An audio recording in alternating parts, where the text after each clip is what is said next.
시청자 여러분 안녕하세요. 요즘 시골길을 걷다 보면 노란 황금 들판이 보는 사람의 마음까지 풍요롭게 해주는데요. 수확의 계절, 이 가을에 농민들의 마음까지 더불어 풍요로워졌으면 하는 마음입니다.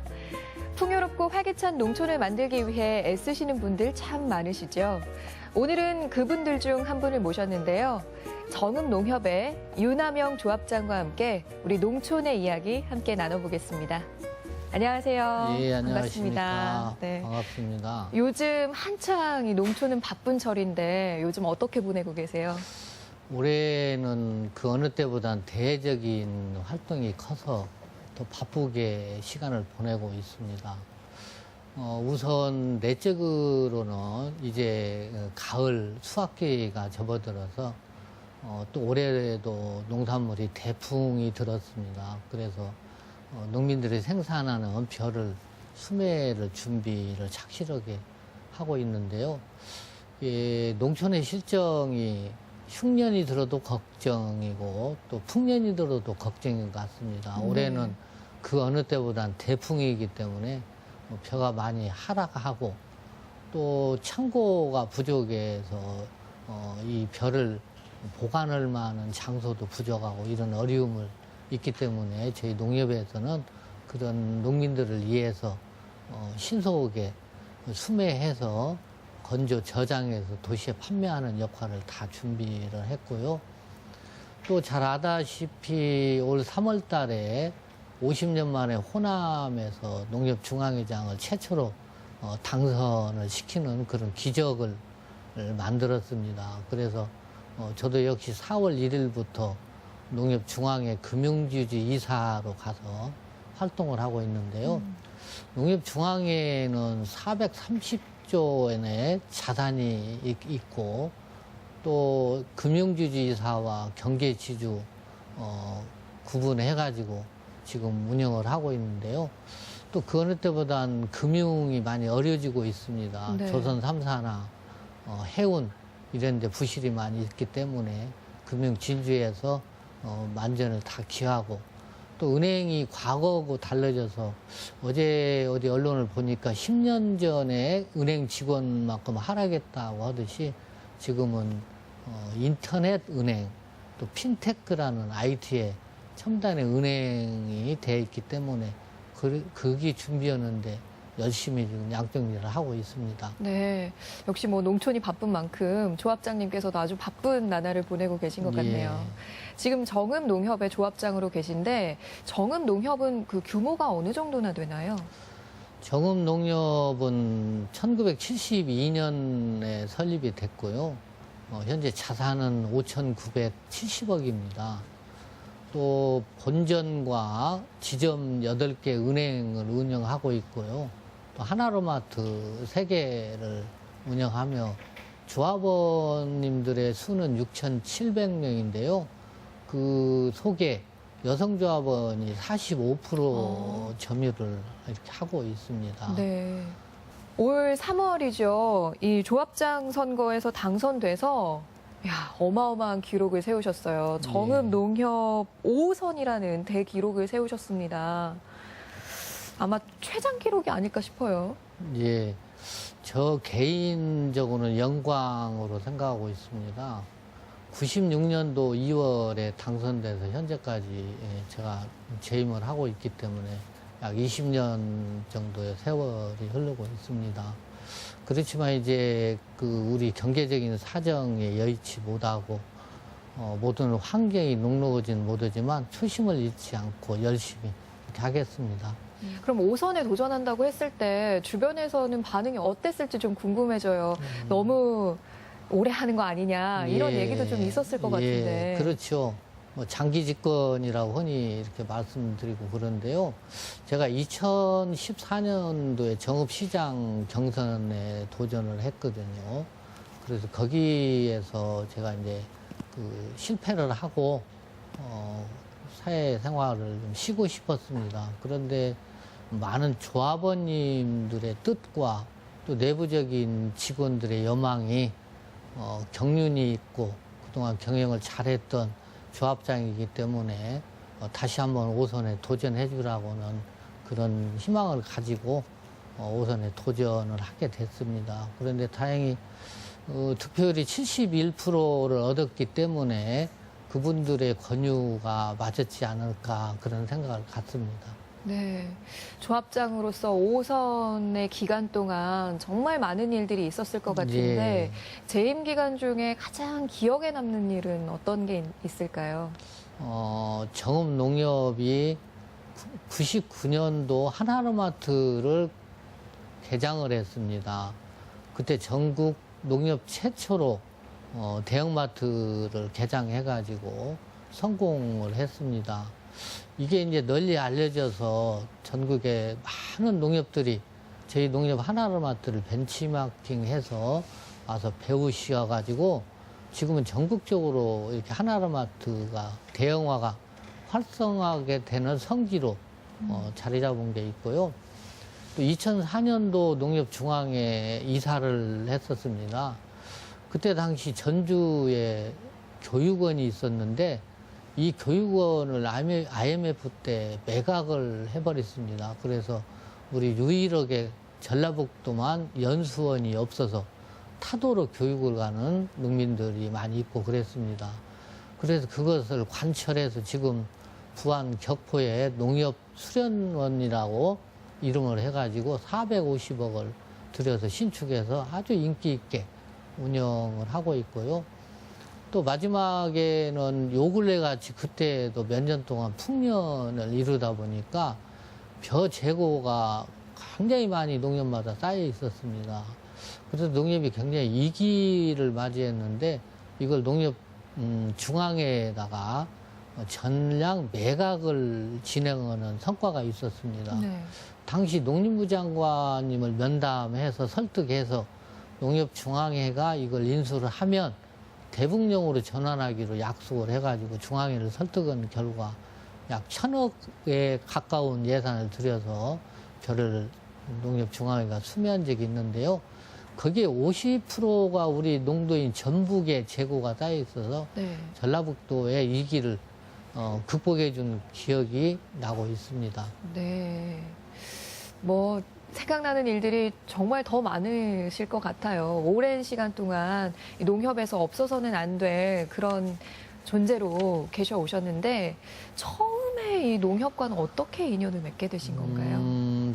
저는 고향이 내장면 소속으로 있었는데요.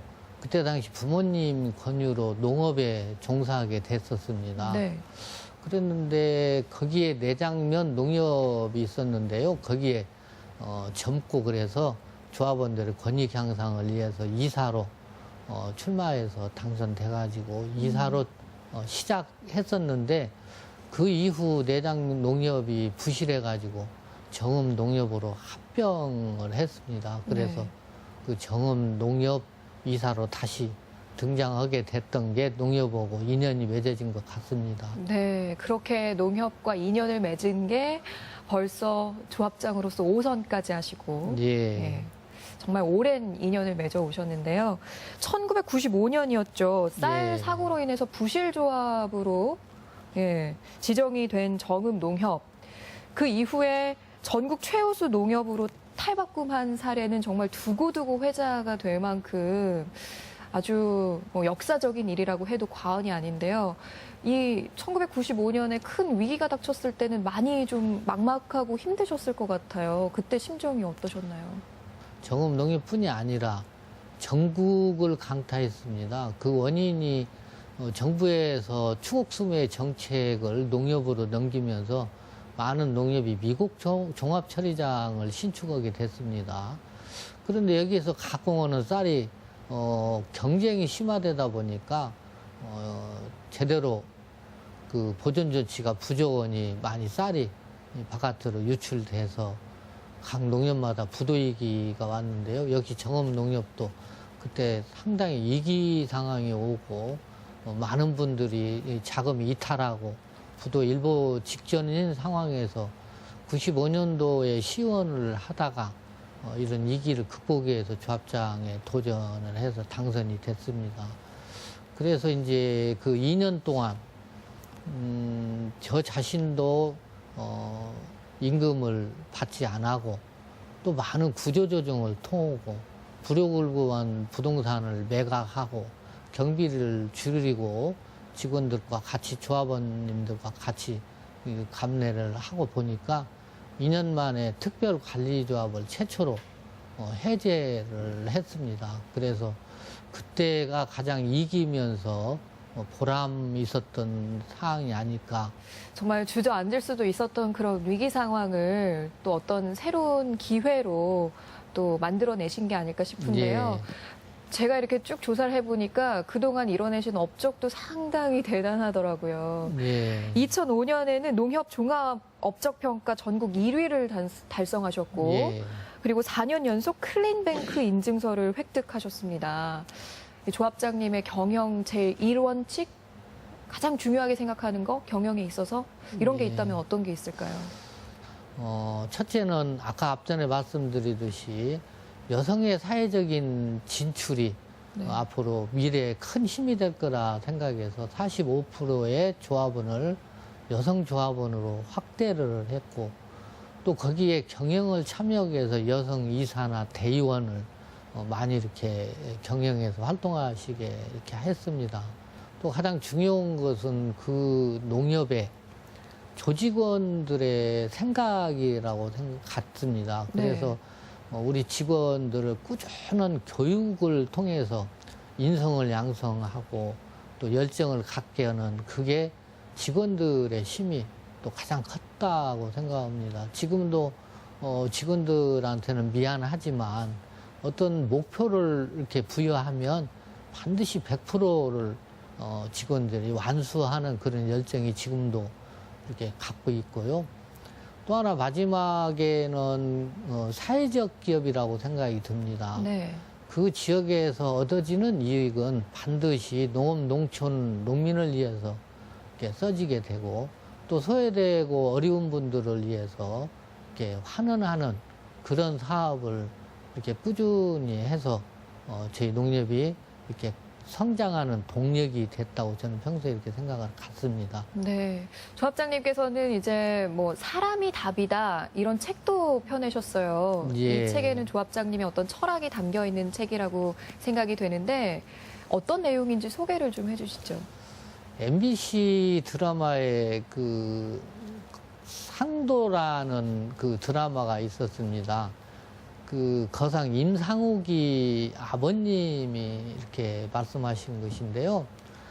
사람한테 투자하는 장사는 최고의 이윤이라고 이렇게 표현한 바가 있습니다. 결국은 이 세상은 사람이 끌고 가고 사람이 있어야 경영이 되고 그러지 않은가 이렇게 생각이 듭니다. 그래서 사람이 답이라는 것은 결국 그런 의미로서 사람이 모일 수 있게 모든 정책을 펴고 운영한다면은 사람에서 얻어지는 이윤이 가장 큰 이윤이라는 것에 감명 깊게 받았기 때문에 그렇게 책을 이름을 지어봤습니다. 네. 제가 오늘 조합장님과 얘기를 쭉 나누다 보니까 조합장님의 머릿속에는 농촌을 어떻게 하면 발전시킬 수 있을까? 농촌을 어떻게 하면 조금 더 살기 좋게 만들 수 있을까? 이런 생각들로 정말 꽉 차 있다는 생각이 드는데요. 앞으로 우리 농촌이 좀 더 잘 살고 이 농촌 사회가 지속 가능한 사회가 되려면 어떤 게 가장 중요하고 또 좀 시급할까요? 아까 서두에 말씀드렸듯이 풍년 들어도 고민, 흉년 들어도 고민이라고 이렇게 하잖아요. 네. 그런데 농업을 결국 놓을 수는 없습니다. 농업을 놓으면 선진국부터 들어갈 수 없습니다. 농업은 국민의 생명의 창고라고 이렇게 봐지지 않습니까? 네. 이런 일환으로 해서 이제 농업도 벤처라고 이렇게 생각이 듭니다. IT 분야하고 접목이 되는 게 스마트팜이라고 하지 않습니까? 농민들이 해외에 나가서 내 지역에 있는 내 유리온실에 온도를 조정하고 개폐를 하고 네. 물을 줄 수 있는 스마트폰을 이렇게 하고 있습니다. 이렇게 지금 첨단화 됐지 않습니까? 네. 그래서 앞으로는 농업도 그런 과학적이고 IT 분야에서 이렇게 바꿔진다면 농민들이 상당히 소득도 높아지고 네. 또 기술적인 것도 높아져서 앞으로는 해외 수출까지도 이렇게 바라보고 가는 세상이 오지 않을까 그런 생각을 갖고 있습니다. 네. 그러니까 농민들이 농업이 너무 힘들어서 포기하거나 이러지 않게끔 최대한 현대화 시켜서 예. 농업을 또 즐겁게 할 수 있게끔 그런 예. 시설 기반 환경을 만들어주는 그런 것이 중요하다. 이런 예. 말씀 해주신 것 같고요. 예. 조금 전에 하나로마트 얘기도 나왔습니다만 하나로마트를 운영해서 그 수익금을 사회에 환원하는 것으로도 좀 예. 유명하신데 예. 이렇게 수익금을 지역사회에 환원하는 이유가 특별히 있을까요? 저희 농협은 또 여성들의 조직이 또 있습니다. 약 90분의 자원봉사 여성분이 있는데요. 이분들이 오셔가지고 저희 농협에서 한 10년째 무위탁 어른들에게 도시락을 이렇게 만들어서 배달을 하고 또 밑반찬을 보름에 한 번씩 만들어서 어려운 영세민들한테 이렇게 배달도 하고 있고요. 또 하나 특징은 나눔이 있어 행복한 가게가 농협 주차장에가 있습니다. 여기에는 재활용품을 모아서 판매하는 장소인데요.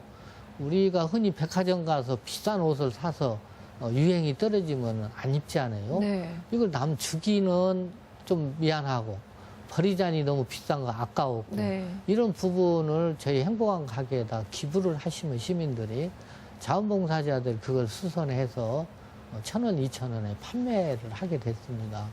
그런데 이게 또 누가 이걸 구매를 하냐면요. 다문화 가정들, 또 노동 근로 네. 이렇게 형편이 어려운 분들이 백화점에서는 살 수 없지만 여기 와서 1,000원, 2,000원에 백화점에 버금간 물건을 사기 때문에 굉장히 다문화 가족들이 와서 많이 활용을 합니다. 그러면 여기에서 얻어지는 이익을 또 다시 연탄을 겨울에는 사서 이렇게 배달도 해드리고 또 결국은 그렇게 함으로써 시민들과 조합원님들한테 바른 모습이 농협이 보이기 때문에 다시 농협을 사랑해 주시고 네. 하지 않는가 그런 생각이 듭니다. 네. 제가 어느 신문에선가 이 조합장님이 쓰신 칼럼을 봤는데 농촌에서 잘 사는 거는 도시에서 잘 사는 것과 다르다. 이런 얘기가 얼핏 써 있던 걸 봤거든요. 농촌에서 잘 산다는 건 그러면 어떤 걸 의미하는 걸까요? 농촌에서 이렇게 잘 사는 것은 농사만 지어도 살 수 있는 거, 기농기촌을 와서도 살 수 있는 그런 농촌을 만들어야 하지 않은가 생각이 들고요. 그 비근한 예로 그 언론에도 보였습니다만은 서울의 명문대에 나온 대학생들이 취업을 치우고 전남 곡성 가서 복지 그 동물을 하고 있습니다. 그게 계란을 생산하는데요.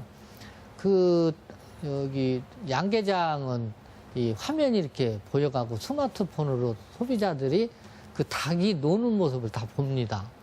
그래서 거기 좋은 환경에서 좋은 사료를, 친환경 사료를 먹여서 이걸 생산해서 1년에 3억의 매출을 인터넷 판매하고 있습니다. 그 젊은이들이 이렇게 농촌에 와서 취업하지 않고도 충분하게 살 수 있는 게 농촌이라고 생각이 들어서 그런 걸 썼습니다. 네. 앞으로 임기가 좀 많이 남아 있는데요. 남아 있는 임기 동안 하고 싶은 어떤 계획들이 있으실 것 같아요.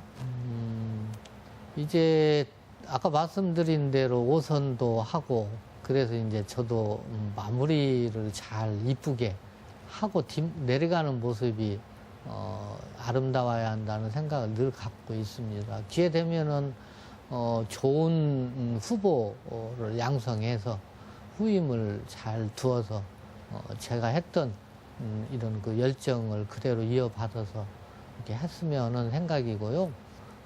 또 20년 동안 깨끗하게 탈 없이 잘하고 왔기 때문에 마무리까지도 청렴하니 사고 치지 않는 조합장으로 그래서 지역의 어른으로 남는 그런 그 덕을 많이 쌓고 가는 게 희망입니다.